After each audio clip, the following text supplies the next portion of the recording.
Exodus chapter 39. From the blue, purple, and scarlet yarn, they made woven garments for ministering in the sanctuary. They also made sacred garments for Aaron, as the Lord commanded Moses. They made the ephod of gold and of blue, purple, and scarlet yarn, and of finely twisted linen. They hammered out thin sheets of gold and cut strands to be worked into the blue, purple, and scarlet yarn and fine linen, the work of a skilled craftsman. They made shoulder pieces for the ephod, which were attached to two of its corners so it could be fastened. Its skillfully woven waistband was like it of one piece with the ephod and made with gold and with blue, purple, and scarlet yarn and with finely twisted linen, as the Lord commanded Moses. They mounted the onyx stones in gold, filigree settings, and engraved them like a seal with the names of the sons of Israel. Then they fastened them on the shoulder pieces of the ephod as memorial stones for the sons of Israel, as the Lord commanded Moses. As they fashioned the breastpiece, the work of a skilled craftsman, they made it like the ephod, of gold and of blue, purple, and scarlet yarn, and of finely twisted linen. It was square a span long and a span wide and folded double. Then they mounted 4 rows of precious stones on it. In the first row there was a ruby, a topaz, and a beryl. In the second row a turquoise, a sapphire, and an emerald. In the third row a jacinth, an agate, and an amethyst. In the fourth row a chrysolite, an onyx, and a jasper. They were mounted in gold filigree settings. There were 12 stones, one for each of the names of the sons of Israel, each engraved like a seal with the name of one of the 12 tribes. For the breastpiece, they made braided chains of pure gold, like a rope.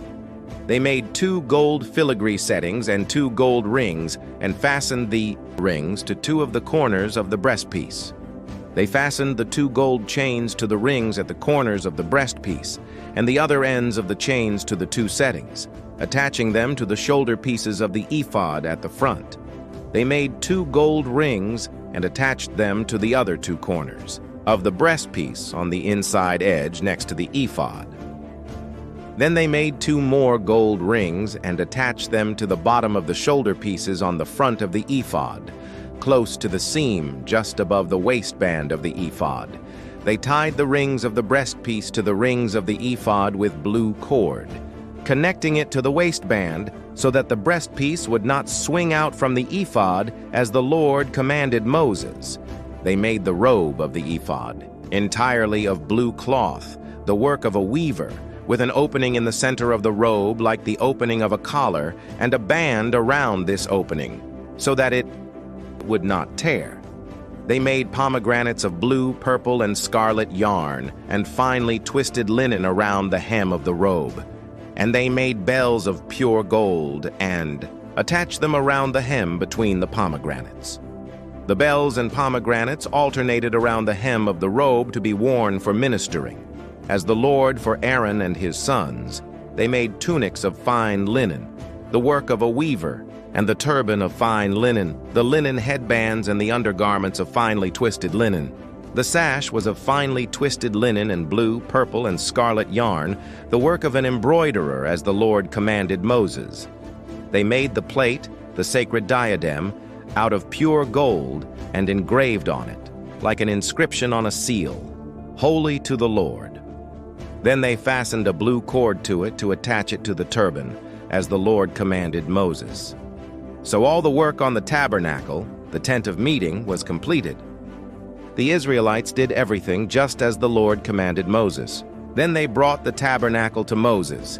The tent and all its furnishings commanded Moses, its clasps, frames, crossbars, posts, and bases, the covering of ram skins dyed red, the covering of hides of sea cows and the shielding curtain, the ark of the testimony with its poles and the atonement cover, the table with all its articles and the bread of the presence, the pure gold lampstand with its row of lamps and all its accessories, and the oil for the light, the gold altar, the anointing oil, the fragrant incense, and the curtain for the entrance to the tent, the bronze altar with its bronze grating, its poles and all its utensils, the basin with its stand, the curtains of the courtyard with its posts and bases, and the curtain for the entrance to the courtyard, the ropes and tent pegs for the courtyard, all the furnishings for the tabernacle, the tent of meeting, and the woven garments worn for ministering in the sanctuary,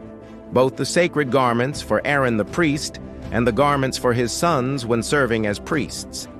The Israelites had done all the work just as the Lord had commanded Moses. Moses inspected the work and saw that they had done it just as the Lord had commanded, so Moses blessed them.